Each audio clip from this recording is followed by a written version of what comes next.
معزز سامعین گرامی قدر، سیرت النبی کے حوالے سے حضرت عائشہ کے نکاح کا باب ہم نے آپ کے سامنے رکھا۔ سیرت النبی کے حوالے سے ہجرت مدینہ کے بعد جو 1 سال کے 1.5 سال کے اہم واقعات تھے، تحویل کعبہ کا اور دیگر واقعات آپ کے سامنے رکھتے چلے آ رہے ہیں۔ یہاں پر نبی کریم صلی اللہ علیہ وسلم کی ایک نئی زندگی کا آغاز ہو رہا ہے۔ وہ نبی کریم صلی اللہ علیہ وسلم اور ان کے صحابہ جنہوں نے مکہ میں مظلومیت کا دور کاٹا اور مکہ میں صبر کا دور کاٹا، یہاں پر اسلامی ریاست کے قیام کو ابھی 1.5 سے 2 سال ہونے کو ہیں۔ یہاں پہ نبی کریم صلی اللہ علیہ وسلم کے اوپر بعض آیات نازل ہونا شروع ہو گئیں، جس میں اس بات کا اشارہ کیا جا رہا ہے کہ اللہ کے رسول، اگرچہ رسول اللہ صلی اللہ علیہ وسلم کی عمر 55 برس کے قریب ہو چکی ہے اور آپ کو پتہ ہے بھرپور جوانی کا دور اور ادھیڑ عمری کا دور، جس کو عام فہم میں ہمارے معاشرے میں بھی بھرپور جوانی 20 سے 30 تک، میچور عمر 30 سے 40 تک، اور 40 کے بعد انسان اس زندگی میں قدم رکھتا ہے جس کو ہم کہتے ہیں ادھیڑ عمری کی طرف جانا شروع کر دیتا ہے، اور 55 برس کی عمر بالعموم بڑھاپے کی اور ڈھلتی ہوئی عمر کہلاتی ہے۔ یہاں پہ آپ نے رسول اللہ صلی اللہ علیہ وسلم کی زندگی کے اس پہلو کے اوپر غور کرنا ہے۔ وہ نبی جس نے 55 برس کی عمر تک کبھی تلوار نہیں اٹھائی، کبھی دشمن کو ضرب نہیں لگائی، اللہ رب العزت نے جب آیتوں کو نازل کیا تو اپنی تلوار کو بے نیام کر لیا۔ اس عمر میں بھی نبی کریم صلی اللہ علیہ وسلم کو اللہ کی طرف سے جنگوں والے نبی کا خطاب دیا گیا۔ بعض لوگ یہ سمجھتے ہیں یہ جی نبی کریم صلی اللہ علیہ وسلم کا کیسا ٹرینڈ چل رہا ہے، جنگوں والے نبی۔ جی ہاں، یہ اللہ رب العزت کی طرف سے نبی کریم صلی اللہ علیہ وسلم کو اعزاز بخشا گیا، لیکن یہ بات سمجھنے کی ضرورت ضرور ہے، اور یہ آپ کے لیے بھی روین ہے اور پوری مسلمان امت کے لیے بھی ایک دہرائی ہے کہ وہ نبی جو مکہ میں صبر سے رہے، اسلامی ریاست کا 2 سال مکمل ہونے کو ہیں، تلوار بے نیام کر لی۔ کس وجہ سے؟ یہ وجہ پہلے بھی آپ کے سامنے متعدد مرتبہ رکھی ہے۔ ایک خاص وجہ ہے اپنے ہی رشتہ دار، اپنا ہی کنبہ قبیلہ، اپنے ہی چچا، پورے کے پورے قریشیوں کو اگر آپ غور کریں ایک دوسرے کے رشتہ دار ہیں، انہی میں سے بعض مدینہ میں آئے ہیں، باقی ماموں، پھوپھا، خالو، چچا سارے کے سارے مکہ میں ہیں۔ ایک دوسرے کے سامنے تلواروں کو بے نیام کیوں کیا؟ اگر یہ فلسفہ امت کو سمجھ آ جائے، صرف یہی فلسفہ سمجھ آ جائے، تو معاشرے میں سے شرک کا جنازہ نکل جائے۔ لیکن ہمارے معاشرے میں عجیب قسم کا مغالطہ اور افراتفری پائی جاتی ہے۔ جی مسلمان جی شرک نہیں کر سکتا، جی نبی کریم صلی اللہ علیہ وسلم نے فرمایا تھا مجھے اپنی امت کے اوپر شرک کا خطرہ نہیں ہے۔ یہ جو بعض احادیث کو اختیار کر کر پھیلایا جاتا ہے اور دیگر احادیث کو ترک کیا جاتا ہے، یہ بھی باطل فلسفہ ہے۔ نبی کریم صلی اللہ علیہ وسلم کا یہ فرمان خاص آپ کے صحابہ کی جماعت کے بارے میں تھا، لیکن نبی کریم صلی اللہ علیہ وسلم نے یہ بھی کہہ دیا تھا کہ میری امت یہود و نصارہ کی ایسی پیروی کرے گی اور ان کے قدم بقدم ایسے چلے گی کہ جو وہ کرتے گئے ہیں وہ یہ کرتے جائیں گے، حتیٰ کہ میری امت میں سے بعض قبیلے ایسے ہوں گے۔ آپ کو کسی نے مغالطہ ڈال دیا، معاشرے کے اندر یہ فلسفہ موجود ہے، یہ جی اہل حدیث بڑے سخت ہوتے ہیں، جی یہ دیوبندی بڑے سخت ہوتے ہیں، جی یہ جی توحید پرست بڑے سخت ہوتے ہیں، ہمارے اوپر شرک کے فتوے لگاتے ہیں۔ مسلمان امت میں کوئی شرک نہیں کرے گا، یہ سب سے بڑا جھوٹ ہے۔ نبی کریم صلی اللہ علیہ وسلم نے ارشاد فرما دیا کہ میری امت کے بعض قبیلے ایسے ہوں گے جو مکہ کے مشرکوں کی طرح بتوں کی پوجا بھی شروع کر دیں گے۔ آپ کو کس نے کہا کہ امت کے اندر شرک نہیں آئے گا؟ آپ نے اس شرک کو بڑا لائٹ سمجھا ہوا۔ یہی وہ بنیاد ہے، یہی وہ وجہ ہے جس کی وجہ سے سگے چچا اور بھتیجے، سگے باپ اور بیٹے، ماموں بھانجے، چچا بھتیجے نے آپس میں تلواروں کو بے نیام کیا، اور کوئی وجہ نہیں تھی، صرف یہی ایک وجہ تھی۔ آپ کو یہ بھی مغالطہ ڈالا جاتا ہے یہ مکہ کے جو مشرکین تھے وہ جی بتوں کی پوجا کرتے تھے، صرف بتوں کی پوجا کرتے تھے، بس اور صرف بتوں کو پوجنا ہی شرک ہے، اس کے علاوہ کوئی شرک نہیں، وہ جی اللہ کو رب نہیں تھے مانتے۔ یہ بھی دنیا کا سب سے بڑا جھوٹ ہے، کیونکہ اس کی نفی، اس کی تردید میں قرآن پاک میں 19 سے زائد آیتیں موجود ہیں جو قریش مکہ سے اور مشرکین مکہ سے اللہ رب العزت نے کلام پاک میں نبی کریم کو مخاطب ہو کے کہا ہے کہ پوچھئے قل من رب السماوات السبع ورب العرش العظیم، ان کفار مکہ سے پوچھ لیجئے آسمانوں زمینوں کا رب کون ہے اور عرش عظیم کا رب کون ہے۔ قل امن یملک السمع والابصار، کون ہے جو آپ کی قوت سامعہ اور باصرہ کا مالک ہے؟ کن سے پوچھئے؟ کفار مکہ سے۔ قل لمن الارض ومن فیہا، اس سے بڑی کوئی آیت نازل ہو سکتی ہے؟ کفار مکہ سے پوچھ لیے قل لمن الارض ومن فیہا، زمین و آسمان کے مابین کس کی بادشاہی ہے؟ سیقولون للہ، کفار مکہ بھی کہیں گے اللہ ہی کی ہے۔ یہ آپ کو کسی نے مغالطہ ڈالا ہوا۔ آپ کو پتہ ہے نا بیت اللہ کے اوپر جب حملہ ہوا تھا تو اس وقت بھی یہی کہا گیا تھا جو اس گھر کا مالک ہے وہی اس کی حفاظت کرے گا۔ آپ کو کس نے کہا وہ رب سے متعارف نہیں تھے یا رب کو ماننے والے نہیں تھے؟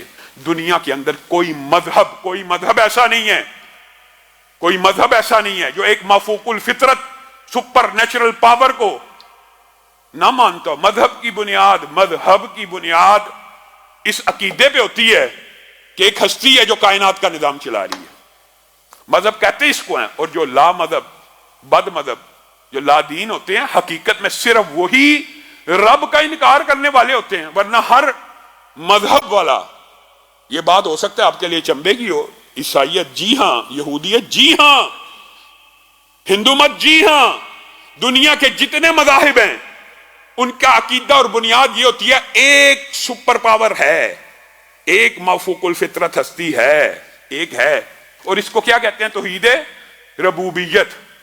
کیا مطلب یہ ہے، یہ ایک ریمائنڈر ہے، یہ ایک ریویژن ہے، کیونکہ ہم دوبارہ سیرت النبی کے اس باب کی طرف بڑھے ہیں جہاں پہ رشتہ داروں نے ایک دوسرے کے خلاف تلواریں نکالنی ہیں، تو ان اسباب کے اوپر بھی غور کرنا چاہیے کہ نکالی کیوں۔ توحید ربوبیت کا مطلب یہ ہوتا ہے آپ میں سے کسی شخص نے بال کاٹ لیے، آپ میں سے کسی شخص نے ناخن کاٹ لیے، تو یہ نیچرل فطری ہر بندے کا عقیدہ اور گمان ہے نا، یہ ناخن خود بخود بڑھ جانے ہیں، یہ ناخن خود بخود بڑھ جانے ہیں، یہ بال خود بخود بڑھ جانے ہیں۔ ایک بندہ چاہے کافر بھی ہو، لا دین بھی ہو، اس کو بھی یہ پتا ہے میں نے بیج مٹی میں ڈالنا ہے، اس کو پانی لگانا ہے، تو کچھ عرصے کے بعد دھرتی کا سینہ چیرتے ہوئے اس بیج نے کومپل کی شکل اختیار کرنی ہے۔ یہ جو نشو نما کا سسٹم ہے، بچہ 5 سال کا تھا، قد چھوٹا تھا، 10 15 20 برس کا ہوا، قد بڑھنا شروع ہو گیا۔ یہ تربیت کا، یہ نشو نما کا سارا سسٹم، جتنے بھی مذاہب ہیں وہ یہ سمجھتے ہیں کہ ایک ہستی ہے جو یہ سسٹم چلا رہی ہے، اور کفار مکہ کا بھی یہی عقیدہ تھا۔ اختلاف کس چیز کا؟ اختلاف وہی ہے جو اسلام کی بنیاد ہے اور پہلا رکن ہے۔ ہمارے معاشرے میں یہ بھی غلط العام ہے، امر بالمعروف کرتے جائیے، کرنا چاہیے، امر بالمعروف کرنا چاہیے، یہ بھی اچھی بات ہے، لیکن آپ صرف پازیٹیو بات کرتے جائیں، جی نیگیٹو نہ کریں۔ اور بھائیو، اگر امر بالمعروف دین کا ایک فریضہ ہے تو نہی عن المنکر بھی اسی دین کا حصہ ہے۔ امر بالمعروف کرتے جاؤ اور نہی عن المنکر نہ کرنا، یہ بھی آپ کو کسی نے مغالطہ ڈالا ہے۔ اسلام کی ابتدا، پہلا رکن، اس کی بنیاد نہی عن المنکر سے ہے، لا الہ الا اللہ، اللہ کے علاوہ کوئی عبادت کے لائق نہیں۔ معبود شاید کچھ لوگوں کو سمجھ نہیں آتا، زبان سے کہہ دیتے ہیں اللہ کے علاوہ کوئی معبود نہیں، اس کا عام فہم ترجمہ ہے اللہ کے علاوہ عبادت کسی کی نہیں ہو سکتی۔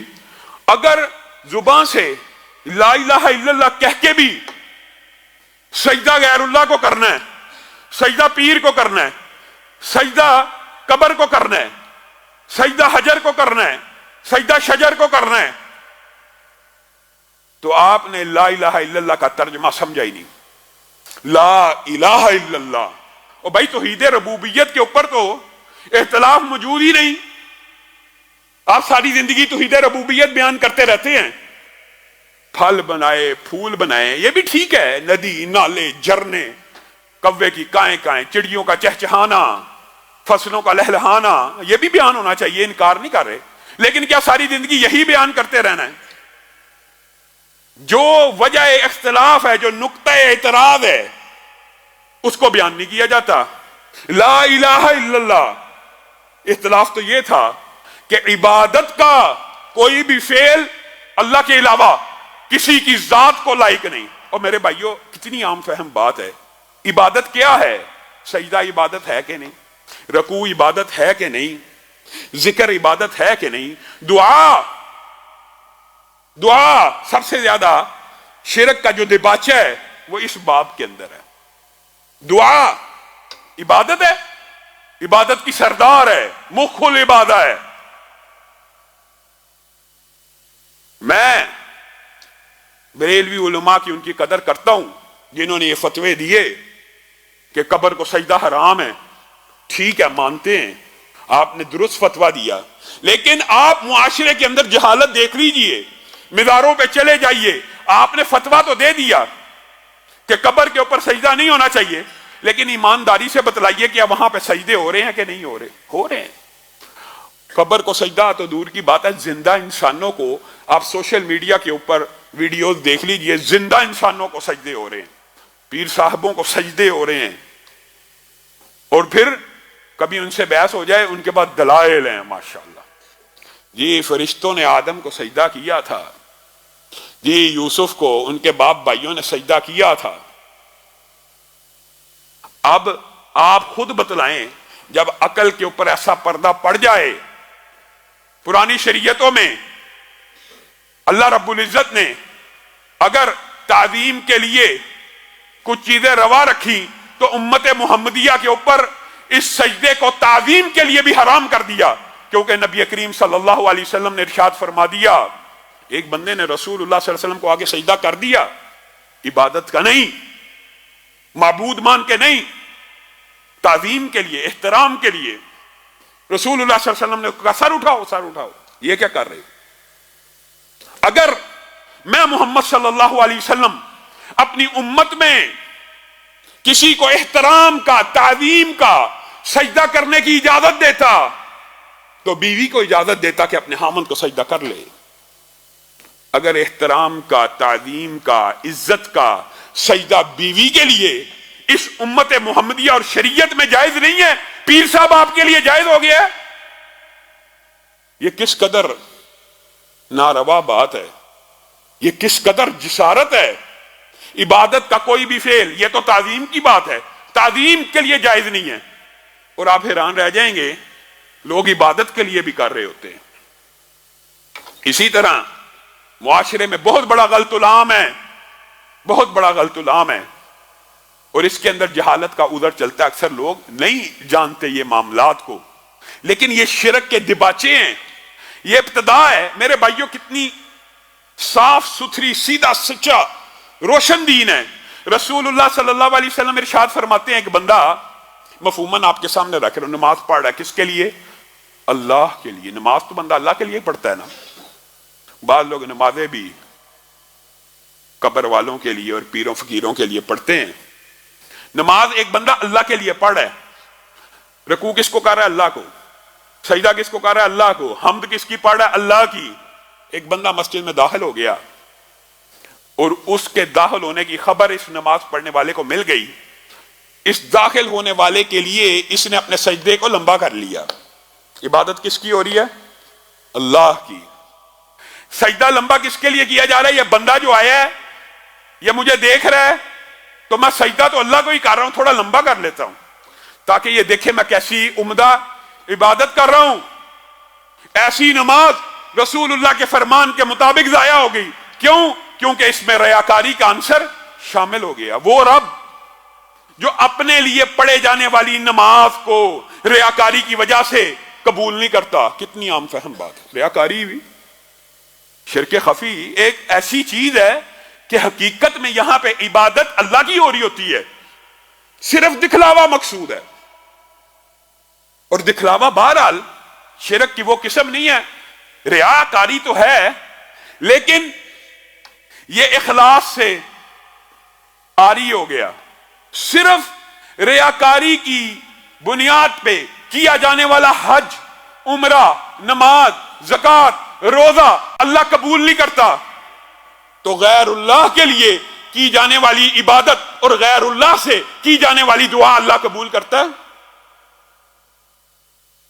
آپ کو یہ مغالطہ ڈالا جاتا ہے کہ حقیقت میں ہم ان اولیاء اللہ کی عبادت نہیں کرتے، ہم ان قبر والوں کی عبادت نہیں کرتے. یہ اہل حدیث جو بندی، یہ توحید پرست، یہ بڑے سخت ہمارے اوپر الزامات لگاتے ہیں. ہم ان کی عبادت نہیں کرتے، ہم ان کے ذریعے اللہ ہی کو پکارتے ہیں. یہ ہمارے لیے ایک وسیلہ ہے، ایک ذریعہ ہے، عبادت اللہ کی کر رہے ہیں. میرے بھائیو، یہی وہ دباچہ ہے جو معاشرے میں غلط العام کی طرح پھیلا ہوا. اور یہ بات مقدمے کے لحاظ سے، اصول کے لحاظ سے بھی غلط ہے. وہ کس طرح کہتے تو یہ ہم ان کے ذریعے اللہ ہی کو پکارتے ہیں اور یہ ہمارے لیے وسیلہ ہیں، ذریعہ ہیں. لیکن جب مدد کی بات آتی ہے تو کیا کہتے ہیں؟ یا غوث اعظم مدد، یا علی مدد، یا رسول اللہ مدد. دعویٰ تو یہ ہے کہ ان کے ذریعے مانگتے کس سے ہیں؟ اللہ سے. لیکن جب مدد مانگنے کی باری آتی ہے براہ راست پکار لیتے ہیں، گویا اپنے دعوے میں بھی سچے نہیں ہیں. لیکن غلط العام ہے، اصلاح کی ضرورت ہے. لٹھ لے کے ان کے پیچھے پڑنے کی بجائے ان کو یہ مسائل سمجھانے کی ضرورت ہے کہ اللہ رب العزت نے دعا کو بھی عبادت کہا ہے اور وسیلے کی اللہ رب العزت نے چند شرعی اجازتیں دی ہیں اور باقیوں کو حرام قرار دے دیا. ایک بندہ کسی نیک بندے کے پاس آتا ہے اور آ کے کہتا ہے حاجی صاحب، مولوی صاحب، علامہ صاحب میرے لیے دعا کر دیجئے. اب اس بندے نے دعا کرنی ہے کس سے؟ اللہ سے. یہ وسیلے کی جائز قسم ہے کہ زندہ شخص سے کوئی بندہ آ کے مطالبہ کر سکتا ہے، اپنے بھائی سے، کسی بھی بزرگ سے، کسی بھی شخص کو یہ کہا جا سکتا ہے آپ اللہ سے دعا کر دیں. وہ بندہ اللہ سے دعا کرے، اللہ کی مرضی وہ سن لے. اور بالعموم نیک لوگوں کی دعائیں اللہ رب العزت سنتا ہے. اس میں پوری امت میں کوئی اختلاف موجود نہیں. دوسری قسم یہ ہے کہ انسان اپنے نیک اعمال کا واسطہ دے. کس کے؟ اپنے. کس کے؟ اپنے. اللہ تعالیٰ فلاں قاری صاحب بڑے نیک ہیں، ان کی نیکی کی وجہ سے مجھے معاف کر دے، اس کی اسلام میں کوئی گنجائش نہیں. اللہ تعالیٰ میں نے جو 5 وقت نماز آج پڑھی ہے مسجد میں فرض، اگر آپ سمجھتے ہیں کہ خالص آپ کی رضا کے لیے پڑھی ہے، میرا یہ کام کر دیجئے. اگر آپ سمجھتے ہیں میں نے یہ قرآن پاک ختم کیا آپ کے لیے کیا ہے، میرا یہ کام کر دیجئے. اگر آپ سمجھتے ہیں میں نے یہ نیکی کیا اور یہ سارے کا سارا واقعہ آپ نے بچپن میں غار والوں کا قصہ پڑھا ہوا ہے، تینوں نے اپنی اپنی نیکیوں کا واسطہ دیا، اپنی اپنی نیکیوں کا جو اللہ کے لیے کی ہوئی ہے. کسی نے ایسا واسطہ دیا کہ فلاں پیر صاحب فلاں نے بڑی نیکیاں کی ہیں، اللہ اس کے لیے مجھے معاف کر دے. نیکیاں تو اس نے کی ہیں، تیرا کام اس کی نیکیوں کے بدلے ہو رہا ہے. یہ مغالطہ ہے جو ڈالا جاتا ہے. اسی طرح تیسری قسم یہ ہے کہ اللہ کے خوبصورت اسماء ہیں، ان کے ذریعے اللہ کو پکارا جائے. اس کے علاوہ وسیلے کی ہر قسم اسلام میں منع ہے. اور اس کی سب سے بڑی دلیل حضرت عمر کا اپنا فعل ہے. حضرت عمر نبی کریم صلی اللہ علیہ وسلم کی قبر مبارک کے قریب منبر رسول پہ کھڑے ہیں. ایک بندہ آیا، آ کے کہنے لگا رسول اللہ جب زندہ تھے ہم رسول اللہ کے پاس آ کے دعا کروا لیا کرتے تھے، آج آپ ہمارے امیر المومنین ہیں، آپ ہمارے لیے دعا کیجئے. لمبا چوڑا واقعہ مختصر کر کے بات کو آگے بڑھاؤں گا. آپ ہمارے لیے دعا کر دیجئے. یہ ہے دعا کا وسیلہ. کسی سے دعا کروائی جا سکتی ہے. اگر اسلام میں ذات کا وسیلہ جائز ہوتا تو حضرت عمر کہاں کھڑے ہیں؟ مسجد النبوی کے اندر کھڑے ہیں، قبر مبارک کے پاس کھڑے ہیں، اور کہہ سکتے تھے رسول اللہ صلی اللہ علیہ وسلم آپ کے واسطے سے، آپ کے ذریعے سے، آپ کے طریقے سے، آپ کے وسیلے سے ہم رب تعالیٰ سے دعا کرتے ہیں. کیا کہا؟ کہا چچا عباس کو بلایا جائے، بڑے مستجاب الدعوات ہیں، ہاتھ اٹھاتے ہیں، اللہ تعالیٰ ان کی دعا کو ریجیکٹ نہیں کرتا. یہاں پہ چچا باس سے دعا کروائی گئی کہ رسول اللہ سے کروائی گئی؟ کسی صحابی نے رسول اللہ کے جانے کے بعد رسول اللہ کے وسیلے سے ذریعے سے دعا کروائی ہو؟ نہیں، ثابت ہی نہیں۔ وسیلے کی وہ قسمیں جو شریعت سے ثابت ہیں وہ یہی تین ہیں، یہی دباچہ ہے۔ اور یہ بات میں اپنی طرف سے نہیں کہہ رہا، یہ قرآن پاک کی دو آیات ہیں جو آپ کو یاد کرنی چاہیے۔ سورۃ زمر آیت نمبر 3، والذین اتخذوا من دونہ اولیاء، قیامت تک یہ جو دباچہ شرک کا، یہ جو ابتدائیہ شرک کا، قیامت تک جو احباب اس کام میں ملوث ہوں گے، والذین اتخذوا من دونہ اولیاء، جو اللہ کے علاوہ یہ اللہ کہہ رہا ہے، میں نہیں کہہ رہا، کسی مولوی کا فتویٰ نہیں ہے، اللہ کے علاوہ اور اولیاء بناتے ہیں، اپنے مددگار بناتے ہیں، وہ ایک ہی مقدمہ پیش کریں گے۔ وہ مقدمہ بھی اللہ نے بیان کیا، ان کے الفاظ سے سمجھ جانا وہ کیا مقدمہ ہے۔ ما نعبدہم، ہم ان کی عبادت نہیں کرتے، الا لیقربونا الی اللہ زلفا، ہم ان کی عبادت نہیں کرتے، یہ ہمیں اللہ کے قریب کرنے والے ہیں۔ اللہ تعالیٰ نے وسیلے کی ساری قسموں کے اوپر جو غیر شرعی ہے کیسا کڑایا چڑھا ہے، کیسا رد کیا ہے۔ والذین اتخذوا من دونہ اولیاء، جو اللہ کے علاوہ مددگار پکڑتے ہیں وہ یہ کہیں گے ہم ان کی عبادت نہیں کرتے، ما نعبدہم الا لیقربونا الی اللہ زلفا، یہ ہمیں ہمارے رب کے قریب کرنے والے ہیں۔ یہی کفار مکہ کا مقدمہ تھا۔ یہ جو نیک لوگوں کے ہم نے بت بنائے ہوئے ہیں، تمثیلیں بنائی ہوئی ہیں، ہم ان بتوں کی عبادت نہیں کرتے، ان کے پیچھے جو شخصیات ہیں وہ اللہ کی مقرب ہیں، ان کے ذریعے ہم اللہ کے قریب ہوتے ہیں۔ اور لوگوں کیا ہو گیا، مجرد مٹی کی بھی کبھی پوجا ہوئی ہے؟ بعض لوگ جو مجرد مٹی کی بھی پوجا کرتے ہیں اس کی بھی ہسٹری ہوتی ہے، یہ کربلا کی مٹی ہے، یہ فلاں کی مٹی ہے، اس کے پیچھے بھی ایک داستان ہوتی ہے۔ یہ جو بتوں کی پوجا ہوتی ہے، رام کا، فلاں کا، یہ شخصیات ہیں جن کے بت اور تمثیلیں بنائی گئی ہیں، ان کو نیک سمجھا جاتا ہے۔ اور قرآن پاک میں جتنے بھی بتوں کے نام مذکور ہیں، اور آپ کے علم میں یہ بات ہونی چاہیے کہ لات، منات وغیرہ یہ سارے کے سارے، حتیٰ کہ صحیح حدیث میں آتا ہے حاجیوں کو ستو گول کے پلایا کرتا تھا، چلا گیا اس کی تمثیل بنا لی، اس کو بھی ولی اللہ مان کے اس کے ذریعے عبادات کا دھندا شروع کر دیا۔ بنیادی طور پہ بات یہ ہے وَيَعْبُدُونَ مِن دُونِ اللَّهِ مَا لَا يَضُرُّهُمْ وَلَا يَنْفَعُهُمْ، یہ عبادت کرتے ہیں ان کی جو نہ نفع دے سکتے ہیں نہ نقصان۔ یہ جی آیتیں صرف جی بتوں کے بارے میں ہیں۔ وَيَقُولُونَ هَؤُلَاءِ شُفَعَاؤُنَا، یہ ہمارے سفارشی ہیں عند اللہ، اللہ کے ہاں۔ عبادت اللہ تعالیٰ اسی کو عبادت کہہ رہے ہیں، وَيَعْبُدُونَ، اور وہ عبادت کرتے ہیں اللہ کے علاوہ ان کی جو نہ نفع پہنچا سکتے ہیں نہ نقصان پہنچا سکتے ہیں، اور مقدمہ یہ پیش کرتے ہیں یہ ہمارے سفارشی ہیں۔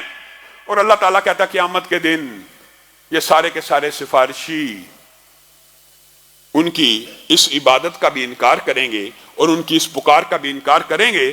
اگر تو یہ آیتیں صرف بتوں کے بارے میں ہیں تو کیا بت قیامت کے دن انکار کریں گے؟ ایسی بات نہیں ہے۔ انسانوں کی پوجا ہوتی ہے، انسانوں کی پرستش ہوتی ہے۔ عیسیٰ کو ابن اللہ کہہ دیا، کہا کہ نہیں؟ ایمانداری سے بتائیے عیسائیوں نے 3 کا تیسرا کہا ہے کہ نہیں کہا؟ آپ کو کس نے مغالطہ ڈالا؟ جی ہوتی ہی نہیں، ہوتی ہے، آپ کے معاشرے میں بھی ہوتی ہے۔ اللہ تعالی ہم سب کو محفوظ رکھے۔ اور یہ بات بھی یاد رکھ لیجئے، خانہ کعبہ کو سجدہ کرتے ہیں، پتھر ہیں جی، آپ بھی پتھر کو سجدہ کرتے ہیں۔ کوئی مسلمان خانہ کعبہ کے پتھروں کو، اس کے کپڑے کو سجدہ نہیں کرتا۔ خانہ کعبہ کو سجدہ کرنا آپ کا یہ صرف ایک آرگیومنٹ ہے، صرف آپ ایک دلیل پیش کرتے ہیں۔ پوری دنیا کے مسلمانوں کے لیے خانہ کعبہ قبلہ ہے۔ کیا ہے؟ قبلہ، جہت ہے۔ خانہ کعبہ کی طرف منہ کر کے جب ہم سجدہ کر رہے ہوتے ہیں، وہ سجدہ بھی ہم اس پتھر کو نہیں بلکہ اللہ رب العزت کو کر رہے ہوتے ہیں۔ آپ کو کس نے مغالطہ ڈال دیا؟ جی وہ پتھر کے اوپر چادر پڑی ہوتی ہے، وہاں منہ کر کے آپ سجدہ کرتے ہیں، وہاں پہ بھی سجدہ رب تعالیٰ کو ہو رہا ہوتا ہے. صحیح حدیث کے الفاظ ہیں, جو بندہ قبلہ روح ہو کر رب کو سجدہ کرتا ہے سر تو اس کا زمین پہ ہوتا ہے, لیکن حقیقت میں وہ سر اللہ اتنا بلند کر دیتا ہے کہ رب کے قدموں میں آ جاتا ہے. آپ بتائیے آپ کو کس نے مغالطہ ڈال دیا؟ حجر اسود کو حضرت عمر نے مخاطب ہو کے کہہ دیا تھا تو نفع اور نقصان کا مالک نہیں ہے, تجھے چومتا اس لیے ہوں کہ نبی کریم نے چوما ہے. مراد یہ تھی تیری عبادت نہیں ہو رہی, تیری پوجا اور پرستش نہیں ہو رہی.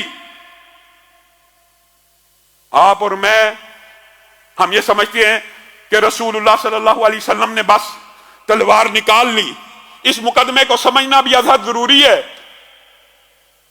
اور دکھ اور افسوس کی بات ہے, اللہ تعالیٰ نے تو قرآن پاک میں توحید کی انتہا کی ہے, اور رسول اللہ صلی اللہ علیہ وسلم نے بھی سمجھانے میں کسر نہیں چھوڑی. ایک بندہ آ گیا تھا نا, ما شاء اللہ و ما شئت, اللہ کے رسول جو اللہ چاہے اور جو آپ چاہیں. رسول اللہ صلی اللہ علیہ وسلم نے شرک کے اوپر ایسا کلہڑا چڑھایا کہ ان کے دباچوں, ان کے راستوں کو بھی کاٹ کے رکھ دیا. اجعلتنی للہ ندا, کیا تو نے مجھے رب کا شریک ٹھہرا دیا ہے؟ قل ما شاء اللہ وحدہ, کہہ جو صرف اللہ چاہے. اگر چاہت کے اندر بھی رسول اللہ صلی اللہ علیہ وسلم شریک نہیں ہے تو تیرے مولوی نے تجھے وسوسہ ڈالا ہوا ہے. اللہ تک پہنچنے کے لیے ایک سیڑھی چاہیے, ایک وسیلہ چاہیے, ایک ذریعہ چاہیے. عجیب بات ہے, آج جو ان کے طنز تشنیع کرنا مقصود نہیں ہے, اصلاح کرنا مقصود ہے. جو ولی اللہ کلیم کرتے ہیں, اپنے آپ کو بوڑھے ہو جاتے ہیں, آپ ان کے قریب بیٹھ جائیں, قریب, اور ان سے بات کریں. میں عینی مشاہدہ بتا رہا ہوں. وہ کہیں گے ہمیں آواز نہیں آ رہی, ذرا اونچی بولیے. زندگی میں تو سامنے بیٹھے ہوئے کی آواز نہیں آ رہی, لیکن یہی پیر صاحب, فقیر صاحب, ولی صاحب قبر میں جائیں گے, پھر پوری دنیا میں سے جو مرید پکارے گا براہ راست سننا شروع کر دیں گے. سامنے بیٹھے کی آواز نہیں آ رہی, اور قبر میں جانے کے بعد پوری دنیا سے بھی جو مرضی پکار ندا صدا لگائے گا سن بھی لیں گے. یہ تو عجیب قسم کی زندگی ہے, عجیب قسم کا مغالطہ ہے. اور اللہ رب العزت نے قرآن پاک میں اس بات کو جتنا ناپسند کیا, انشاءاللہ اسی حوالے سے آئندہ آنے والے خطبے میں, اور رسول اللہ صلی اللہ علیہ وسلم کی سیرت کا یہ جو پہلو ہے جس کو بیان کرنا آج ممبر سے سب سے مشکل ہے. آج جہاد کا نام لیا جائے, تلوار کو بے نیام کرنے کا ذکر کیا جائے. انشاءاللہ سیرت کے اندر یہ باب ہم تفصیل سے پڑھیں گے, اور سیرت النبوی ہجرت مدینہ کے بعد ساری کی ساری جہاد سے راستہ اور جہاد سے مزین ہے. اللہ رب العزت جو کہا گیا, جو سنا گیا, اس کو سمجھنے کی توفیق عنایت فرمائے.